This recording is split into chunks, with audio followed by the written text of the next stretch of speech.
오늘 우리에게 주신 하나님 말씀 민수기 33장입니다. 민수기 33장 50절에서 56절입니다.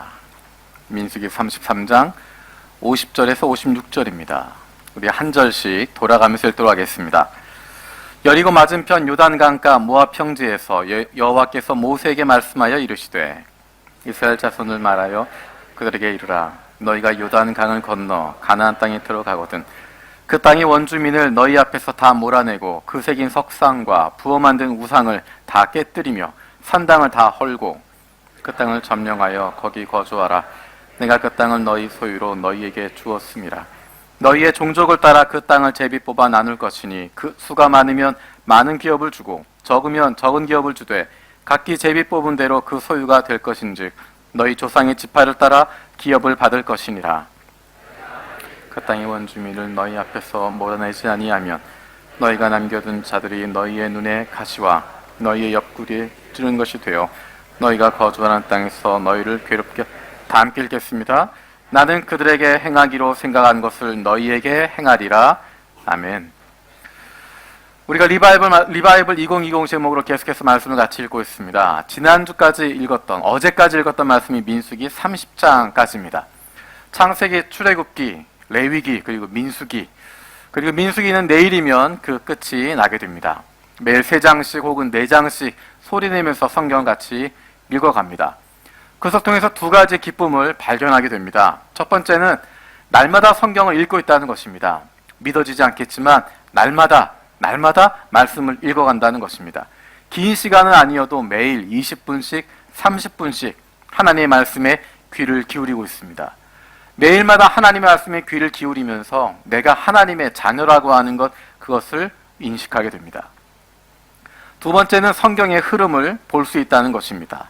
하루에 3장이나 4장씩 읽어가고 있기 때문에 앞뒤의 흐름을 알 수 있습니다. 앞에 어떤 일들이 일어나고 있는지, 지금 이 일이 어떤 일인지를 차분하게 살펴볼 수 있습니다.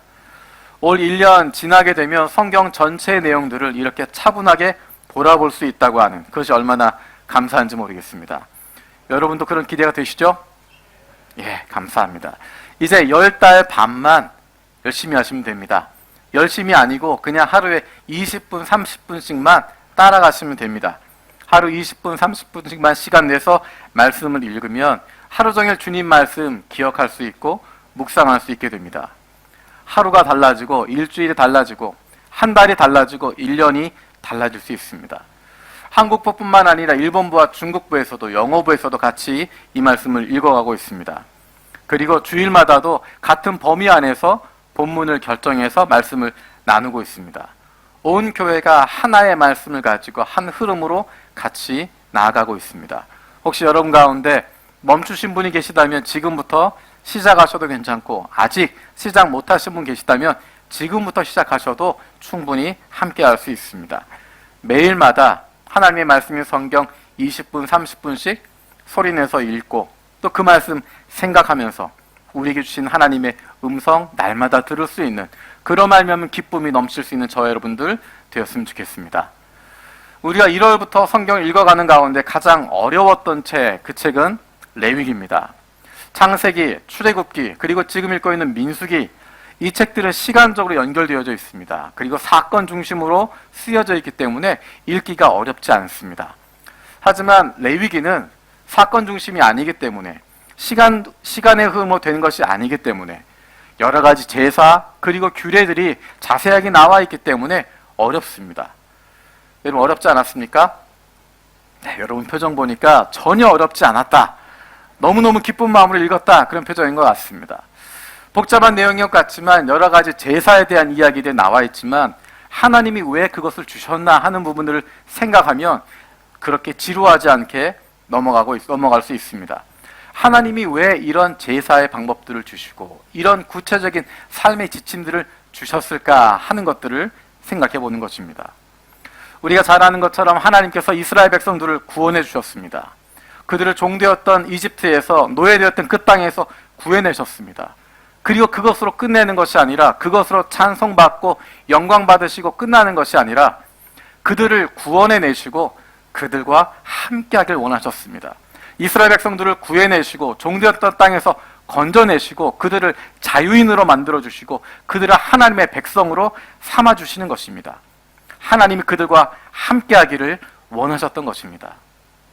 그런데 한 가지 문제는 거룩하신 하나님과 함께하기 위해서는 그의 백성들도 거룩해야 한다는 것입니다. 죄를 가지고는 거룩하신 하나님과 함께할 수 없기 때문입니다. 그래서 레위기에서 반복적으로 나왔던 표현이 내가 거룩하니 너희도 거룩하라라는 것입니다. 하나님이 거룩하니 너희도, 하나님의 백성들도 거룩해야 된다라고 말씀하시는 것입니다. 레위기에는 죄를 가지고 있는 우리가 어떻게 거룩해질 수 있는지 그 방법을 구체적으로 보여주고 있습니다. 그것은 바로 짐승의 희생을 통하는 제사였습니다. 내 죄를 대신해서 짐승이 죽고 그 죽음을 통해서 하나님께 나아갈 수 있게 되는 것입니다. 그래서 하나님께 나아갈 수 있는, 죄인이었지만 그 죄를 짐승이 대신해서 죽음으로 말미암아 거룩하신 하나님께 나아갈 수 있는, 그분과 함께할 수 있게 되어지는 것입니다. 뿐만 아니라 거룩하신 하나님을 닮아서 우리의 일상의 삶 속에서 세상의 가치를 따라가는 것이 아니라 하나님의 가치를 따라서 하나님의 마음을 품고 살아가는 것, 세상 속에 거하고 있지만 세상과 구분되어진, 세상에 물드는 것이 아니라 세상 가운데 구별되어 살아가는 거룩한 삶을 살아가라고 말씀하십니다. 그래서 레위기에서는 구체적인 삶의 모습들을 보여주고 있습니다. 그것을 통해서 하나님의 백성들이 거룩해지는 것이고 거룩한 하나님과 동행할 수 있게 되는 것입니다. 출애굽기에서부터 시작해서 민수기까지의 내용, 이스라엘 백성들이 애굽에서 나온 이후에 지금 민수기 33장에 있는 내용까지 왔던 여정을 정리한 것이 민수기 33장의 내용입니다. 여러분 성경을 잠깐 피셔서 33장 1절, 민수기 33장 1절 말씀 같이 한번 읽어보겠습니다. 33장 1절입니다. 읽겠습니다. 시작.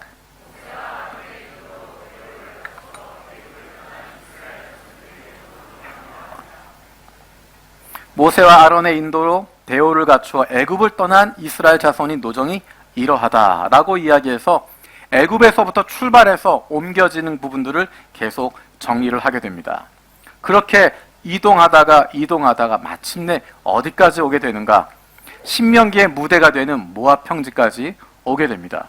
그 내용은 48절, 49절입니다. 민수기 33장 48절, 49절. 우리 한 목소리로 함께 읽겠습니다. 시작. 아바림 산을 떠나 여리고 맞은편 요단강가 모압 평지에 진을 쳤으니 요단강가 모압 평지의 진영이 베델시못에서부터 아벨시딤에 이르렀더라. 이집트를 떠난 그 이스라엘 백성들이 이제 여리고 맞은편 요단강가 모압 평지까지 왔습니다. 이제 요단강만 건너가면 여리고성이고 요단강만 건너가면 가나안 땅에 들어갈 수 있습니다. 하나님께서 그의 조상들, 이스라엘의 조상들에게 약속하셨던 그 땅에 들어가는 것입니다. 그런데 거기까지 40년의 시간이 걸렸습니다. 40년의 여정을 통해서 출애굽했던 이스라엘 백성들이 드디어 약속의 땅 가나안 맞은편까지 가게 되어집니다. 그 40년의 여정, 그 안에 많은 일들이 있었습니다. 많은 기적도 있고 많은 사건들도 있었습니다. 그 가운데 가장 중요한 것이 어떤 것이었을까? 그 40년의 여정, 출애굽에서부터 애굽에서 나와서부터 모압 평지까지 갈 때 가장 중요한 사건, 가장 중요한 일, 앞으로도 그것에 영향을 미치게 되어질, 이스라엘 백성들에게 큰 영향을 주게 되어질 가장 중요한 것이 무엇일까? 저는 그것이 성막이라고 생각합니다. 출애굽기 40장은 성막을 세우는 장면으로, 그리고 하나님의 영광이 거기에 임하는 모습으로 끝나게 됩니다. 성막은 이스라엘이 진을 칠 때 그 중심에 놓여져 있었습니다. 성막이 중심에 있고 동서 남북으로 이스라엘 사람들이 진을 치게 됩니다. 삶의 중심, 그들의 살고 있는 그것의 중심이 바로 성막이었습니다. 그들이 이동할 때도 마찬가지입니다. 진별로 이동하지만 그 중간에 성막이 함께 움직이게 됩니다. 하나님의 언약궤가 그들 가운데 함께 이동하게 되는 것입니다. 이스라엘 백성들과 따로 떨어져 있는 것이 아니라 혼자 저쪽에 거룩한 곳에 따로 떨어져 있는 것이 아니라 이스라엘 백성들이 거하고 있는 그 중심에 성막이 있었습니다. 이스라엘 백성들이 이동할 때도 먼저 따로 떨어져 있는 것이 아니라 이스라엘 백성이 이동하는 가운데 그 성막이 함께 이동하게 됩니다. 성막이라고 하는 것은 하나님이 함께 하신다고 하는 것, 그것을 상징하는 것입니다. 이스라엘 백성들 가운데 하나님이 함께 하신다고 하는 것, 하나님이 지키시고 하나님이 보호하신다고 하는 것, 그것을 상징하는 것이 바로 성막입니다. 이스라엘 백성들은 그 성막을 보면서 우리를 종되었던 땅 이집트에서 건져내신, 우리를 구원해 주신 분이 바로 여호와 하나님이시고 그 하나님이 우리와 함께하고 있다고 하는 것, 그것을 경험하게 되는 것입니다. 성막을 볼 때마다, 성막 위에 있는 구름 기둥을 볼 때마다 이스라엘 백성들은 하나님께서 우리와 함께 하시고 하나님이 우리를 인도하신다고 하는, 우리는 여호와 하나님의 백성이라고 하는 것, 그분이 우리의 하나님이라고 하는 것을 기억하게 되는 것입니다. 하나님을 떠나서는 존재할 수 없는 사람들이 바로 이스라엘 민족이라고 하는 것, 그것을 기억하게 해주는 것입니다. 우리가 지난 주간에 읽었던 민수기 말씀 가운데 또 다른 중요한 한 가지 이야기가 발람에 대한 이야기입니다. 민수기 22장에서 24장까지 등장하고 있는 인물이 발람입니다. 함께 등장하고 있는 사람이 모압왕 발락입니다. 모압왕 발락이 이스라엘 민족을 보면서 두려움 가운데 빠지게 됩니다. 그들이 진을 치고 있는 모습을 보면서 두려움 가운데 빠져서 그 당시에 가장 유명했던, 가장 신통하다고 이야기할 수 있는, 가장 능력 있는 무당 발람을 부르게 됩니다. 그를 초청해서 이스라엘 백성을 저주해 달라는 것입니다. 그들에게 저주를 해서 이스라엘 백성들이 망하게 해달라는 것입니다. 발람은 하나님을 두려워하게 됩니다. 왜 그가 하나님을 두려워하는지는 민수기 22장을 읽으시면 잘 알 수 있습니다. 발람은 하나님을 사랑하는 사람이 아니라 하나님을 두려워하는 사람이었습니다. 하나님 말씀에 순종하는 사람이 아니라 두려움 때문에 따라가는 사람입니다. 하나님께서 말씀하시는 그대로 행하지 않으면, 그 말씀 그대로 전달하지 않으면 자신에게 해가 미친다는 것 알기 때문에 그렇게 따르고 있는 사람이었습니다. 그래서 하나님께서 시키시는 대로 그 말을 전달하고 하나님께서 원하시는 대로 이스라엘 백성들에게 3번이나 축복의 예언을 하게 됩니다. 그 과정 가운데 발람은 굉장히 중요한 사실을 한 가지 발견하게 됩니다. 그것이 무엇이었을까?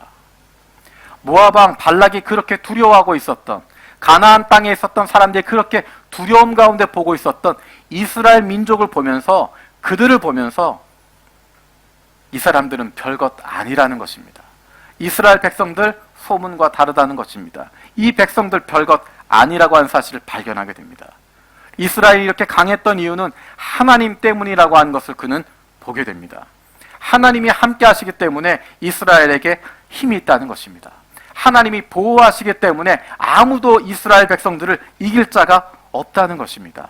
하나님이 강하신 것이지 이스라엘이 강하지 않다는 것입니다. 그는 그것을 발견합니다. 그리고 그가 내린 계략이 바로 25장에 나타나 있었던 사건입니다. 민수기 25장 1절에서 3절에 보면 이스라엘 백성들이 머물러 있는 가운데 모압 여인들과 음행하는 문제가 일어나게 됩니다. 모압 여인들이 자기들이 신을 섬기는 그 제사 가운데 이스라엘 백성들을 초대합니다. 그들이 함께 먹고 함께 제사 가운데 참여하게 됩니다. 이스라엘이 바알볼에게 가담한지라 여호와께서 이스라엘에게 진노하셨다라고 이야기합니다. 이 일의 배후에 있는 사람이 바로 발람이었습니다. 24장에서 발람은 집으로 돌아간 것 같지만 그가 계책을 내어놓게 되고 그 일대로 진행되어져서 일어난 사건이 바로 25장에 있었던 바로 이 사건입니다. 오늘 읽어야 할 본문 가운데 민수기 31장에서는 하나님께서 미디안을 향하여서 이스라엘의 원수라고 이야기합니다. 하나님의 원수라고 이야기합니다. 여호와의 원수를 갚으라고 이야기를 합니다. 민수기 31장 2절에 이스라엘 자손의 원수를 미디안에게 갚으라 하나님께서 주시는 명령입니다. 미디안과 싸운 이후에 미디안에서 죽였던 왕들의 이름을 기록하고 있습니다. 31장 8절에 보면 그 죽인 자 외에 미디안의 5왕을 죽였으니 미디안의 왕들은 에위와 레겜과 수루와 후루와 레바이며, 그 다음에 우리에게 익숙한 이름이 등장합니다. 또 부올의 아들 발람을 칼로 죽였더라. 발람을 죽였다라고 하는 사건을 중요하게 이야기하고 있습니다. 이 발람이 민수기 25장에 나타나 있던 그 사건의 중심 인물이라고 하는 것입니다.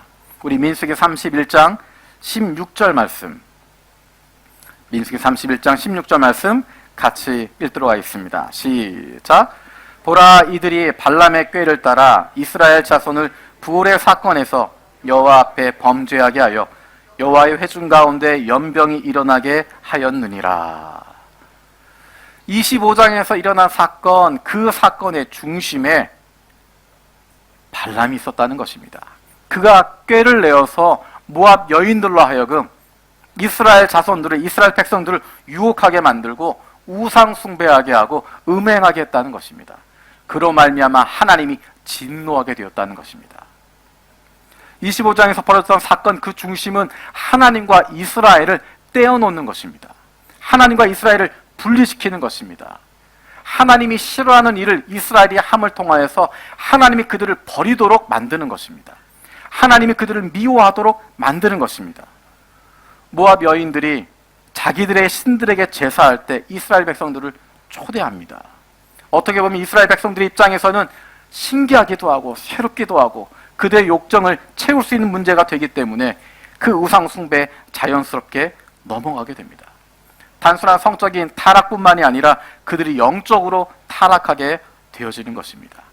그것이 하나님을 진노하게, 하나님을 분노하게 만드는 것입니다. 그것이 바로 발람의 계략이었습니다. 하나님과 이스라엘을 떼어놓는 것.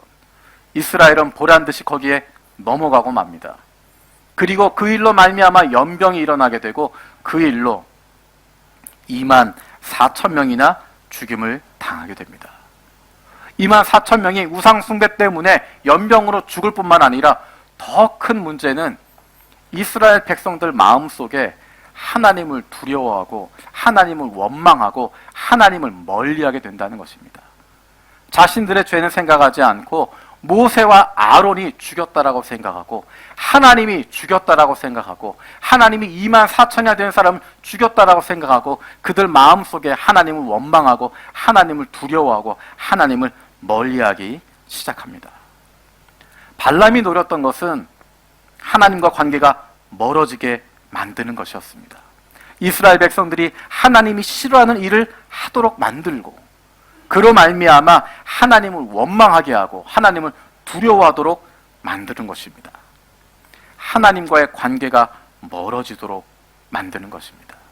조금 전에 이야기했던 것처럼 하나님과의 관계가 멀어지고 나면 하나님이 그들을 지키지 않으면 하나님과 동행하지 않으면 이스라엘은 아무런 힘도 아무런 능력도 없는 존재라고 하는 것 발람은 알고 있었기 때문입니다.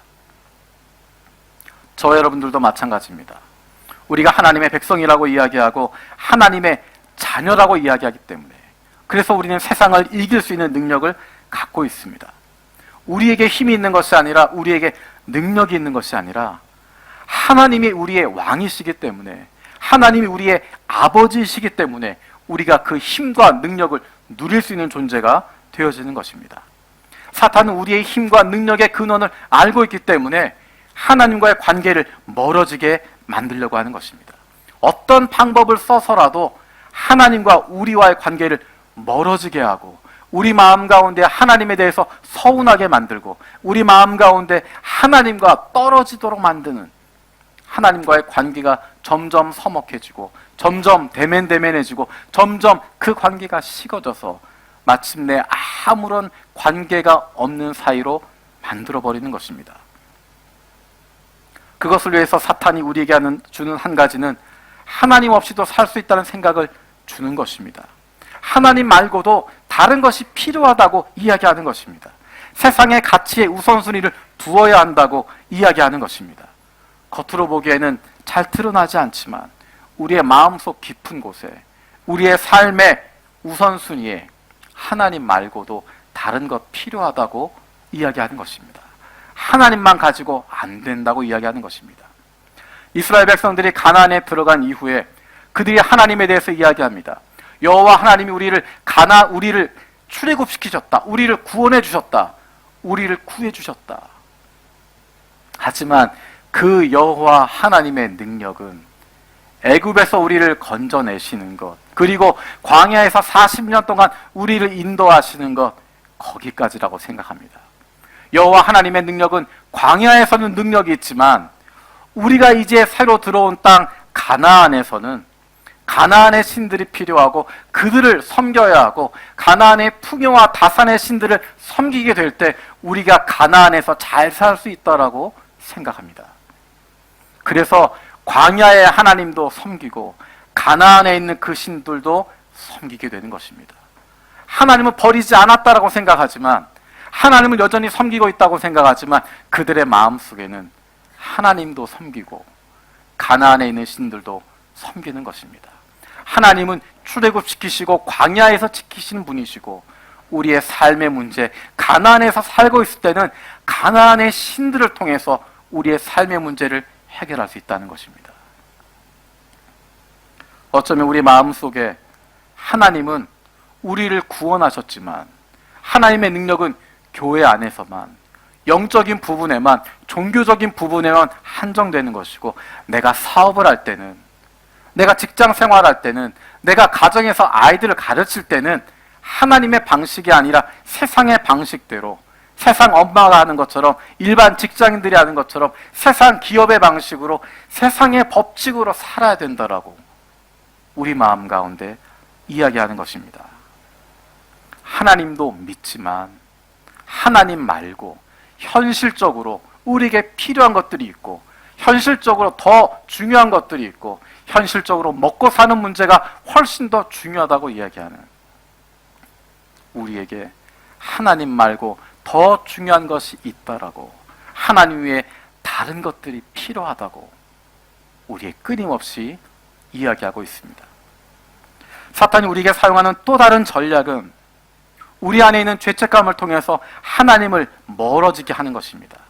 하나님을 두려운 분으로 만들고 있습니다. 하나님을 무서운 분으로 만들고 있습니다. 하나님을 심판자로 만들고 있습니다. 하나님이 늘 나를 감시하시고 나를 점수 매기고, 내가 조금만 잘못하면 나를 야단치는 분으로, 내가 조금만 문제를 가지고 그분 앞에 나아가면 쫓겨날 것처럼, 내가 거짓이 있으면, 내가 연약한 부분이 있으면 하나님이 기뻐하시지 않는 것처럼 우리 마음 가운데 잘못된 하나님에 대한 생각을 집어넣고 있습니다.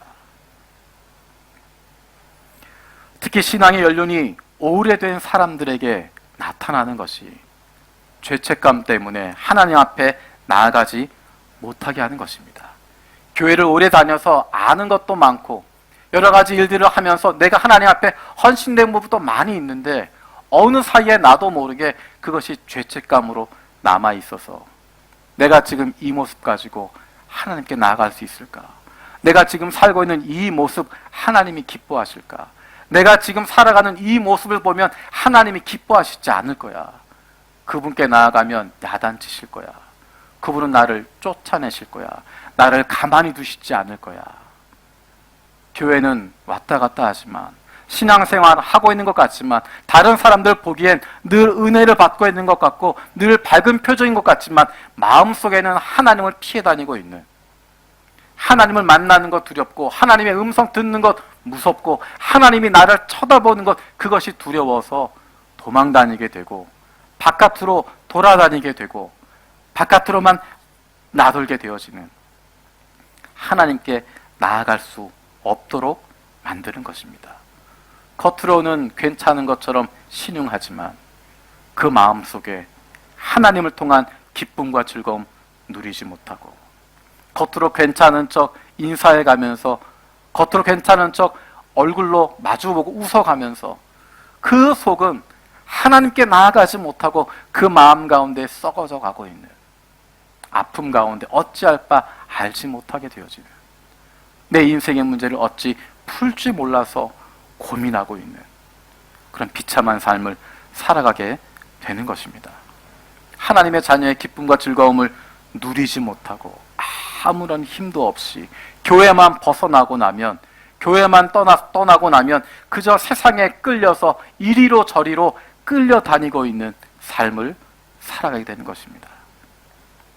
내 안에 걸리는 부분이 있어서, 내 삶에 미약한 부분이 있어서, 내 삶 가운데 잘못된 부분이 있어서 그것 때문에 하나님께 나아가지 못하도록 만들고 있습니다.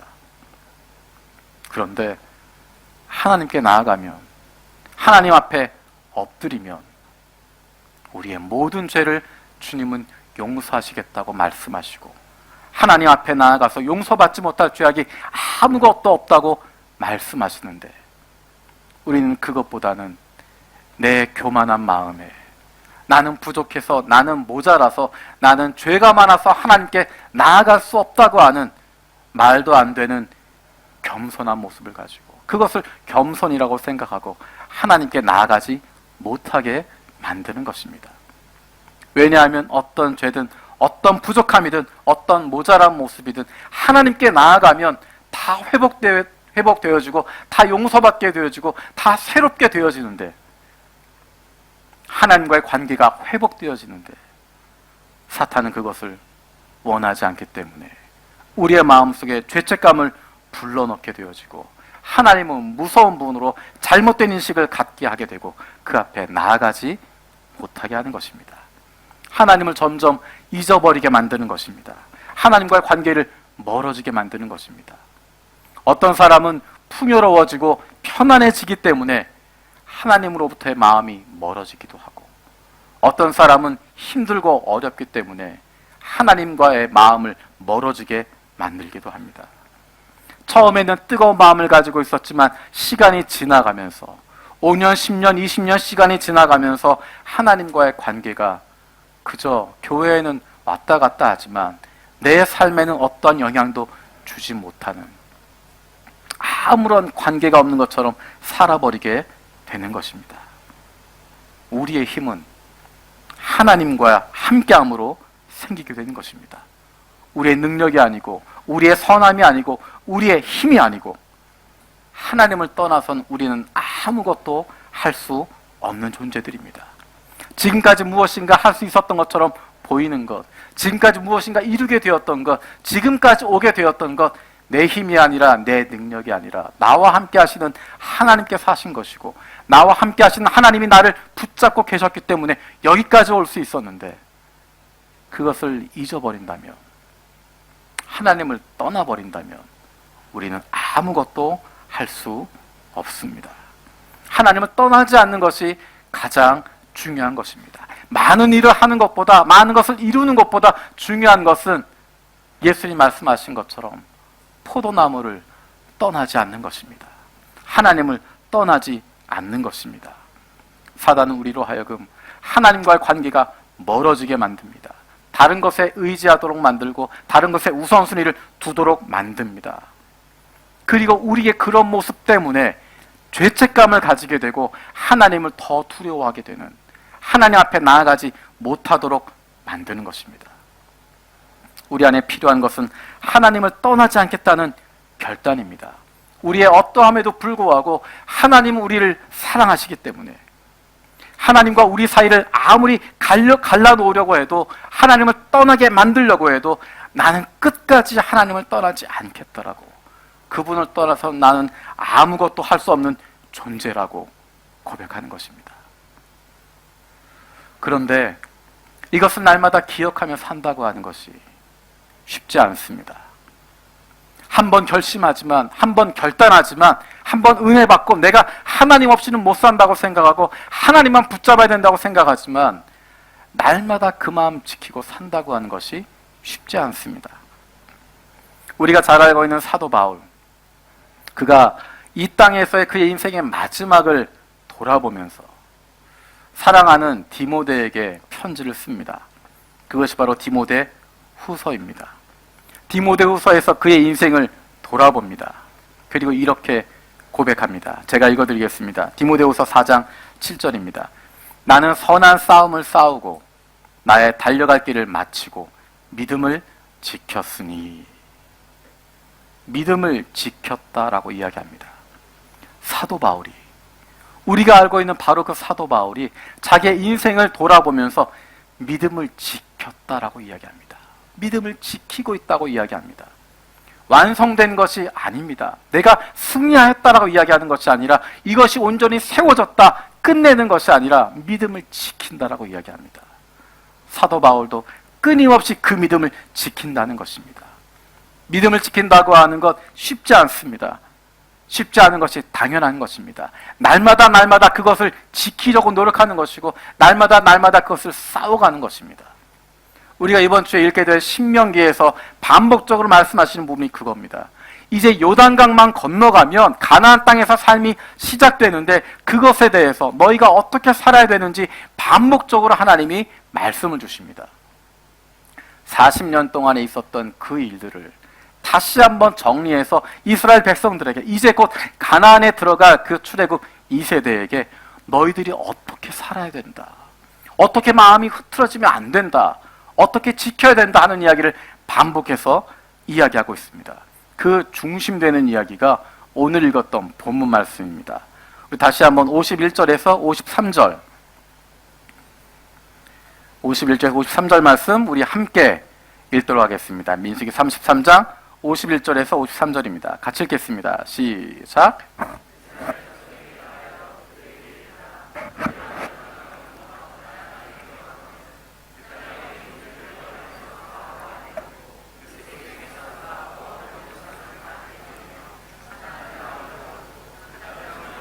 거기 거주하라. 내가 그 땅을 너희 소유로 너희에게 주었습니다. 가나안 땅에 들어가면 가장 먼저 해야 할 것, 그곳에 있는 모든 우상들을 깨뜨리라는 것입니다. 모든 우상들을 다 헐어버리라는 것입니다. 그것들이 남아있으면 너희가 가나안 땅에 들어가서 너희의 믿음을 타협하게 된다는 것입니다. 괜찮다 생각하는 것이 아니라 그것이 믿음을 흔들게 된다는 것이고, 하나님과의 관계를 멀어지게 만든다는 것입니다. 결단을 내리고 그 우상들을 헐어버리라는 것입니다. 언제 그 우상들을 헐어버려야 할까요? 한번 가나안 땅 들어갈 때 그 우상 헐어버리는 것으로 끝나게 될까요? 그렇지 않습니다. 이제 앞으로 우리가 읽게 되어질 이스라엘의 역사는 끊임없이 그 우상들을 헐어내는 것입니다. 다 헐어낸 것 같았지만 어느새 모르는 사이에 여기저기에 우상들이 만들어집니다. 결단을 하고 다시 한번 다 무너뜨리는 거고, 그리고 나면 시간이 지나고 나면 또 모르는 사이에 다른 우상들이 만들어집니다. 한 번으로 끝나는 것이 아니라 그 우상들을 발견할 때마다 그것들을 헐어내는 각오가 있어야 되는 것입니다. 우리 안에 그런 우상들이 만들어집니다. 그것들을 발견할 때마다 끊임없이 헐어내야 되는 것입니다. 내 신앙을 돌아보면서 하나님의 말씀에 비추어서 나의 모습을 살펴보면서 내 자신을 돌아보는 것입니다. 내가 정말 올바르게 믿고 있는 것인지, 내가 하나님에 대해서 올바르게 알고 있는 것인지, 내가 하나님 말씀에 순종하고 있는 것인지 날마다 돌아보는 것입니다. 저 여러분들의 세계관들은 대부분 청소년 시기에 대부분이 완성되게 됩니다. 우리의 세계관이 완성되었을 청소년 시기에 여러분은 어떤 세계관을 가지고 계셨습니까? 하나님과 관계없는 세계관을 가지고 있지 않았습니까? 하나님과 관계없이 세상의 세계관, 그것으로 가득 차 있지 않았습니까? 예수님을 믿고 하나님의 자녀가 되었지만 여전히 우리의 머릿속에는 우리가 청소년기 때 받았던 그 세상의 가치관, 그것으로 가득 차 있습니다. 혹은 예수님을 믿고 난 이후에도 여전히 세상 속에서 세상으로부터 배우게 되어지는, 세상으로부터 담게 되어지는 그런 가치들로 가득 차 있습니다. 그것들을 헐어버려야 한다고 말씀하십니다. 하나님의 말씀과 비추어 맞지 않는 생각들, 하나님이 원하시지 않는 것들, 그것들을 발견하면 과감하게 그것을 깨뜨려 내야 된다는 것입니다. 하나님이 원하시는 것들, 가로막고 있는 내 생각들, 내 세계관, 그것을 깨뜨리는 것입니다. 하나님의 뜻과 맞지 않는 것들, 내 속에 있는 세상의 가치들, 그것들을 헐어내야 된다는 것입니다. 그렇게 시작해야 된다는 것입니다. 그리고 그 일은 날마다 반복되어야 하는 것입니다. 나는 하나님 뜻대로 산다고 이야기하지만 어느새 내 아집이 중심이 되고 내 경험이 중심이 되고 나의 교만이 그 자리를 차지하게 되어지기 때문입니다. 날마다 깨어 있어야 합니다. 날마다 일어나 있어야 합니다. 한 번으로 일회적으로 단번에 끝나는 것 아닙니다.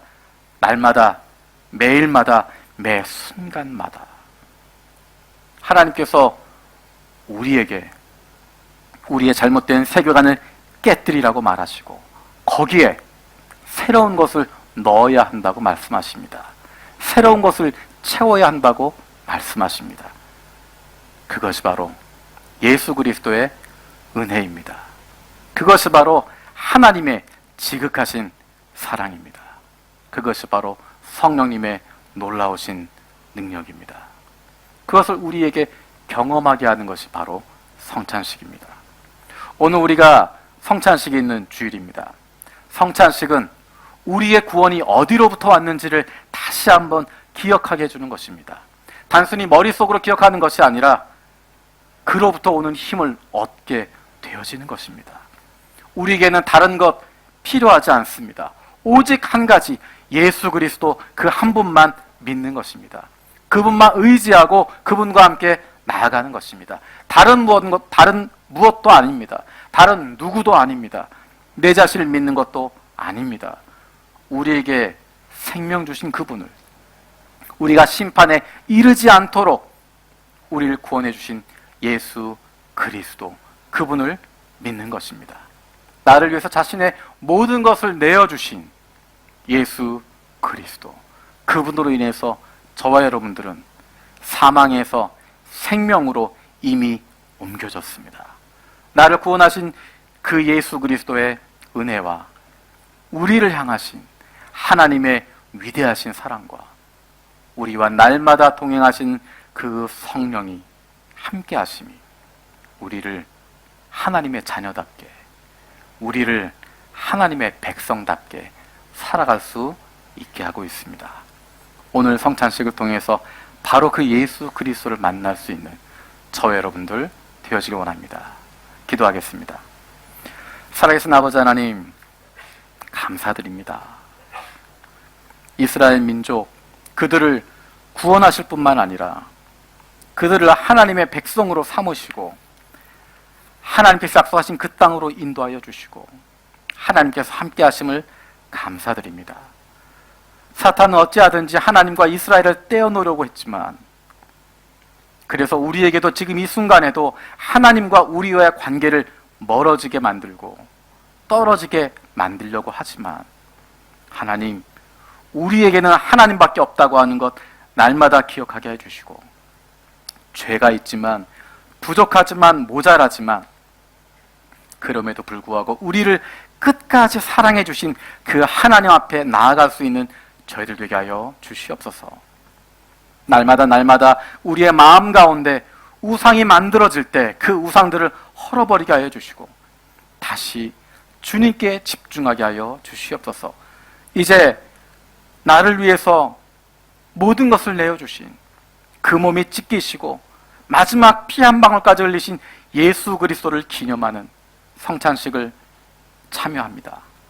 하나님, 이 시간에 성령으로 임재하여 주셔서 우리 가운데 주님께서 함께하여 주시옵소서. 주님의 몸을 상징하는 빵을 받고 주님의 피를 상징하는 잔을 받을 때 성령으로 이 자리에 주님께서 임재하여 주셔서 이것을 먹고 마실 때 주님과 함께하는 기쁨이 우리 가운데 있게 하여 주시옵소서. 감사드리고 예수님의 이름으로 기도드립니다. 아멘.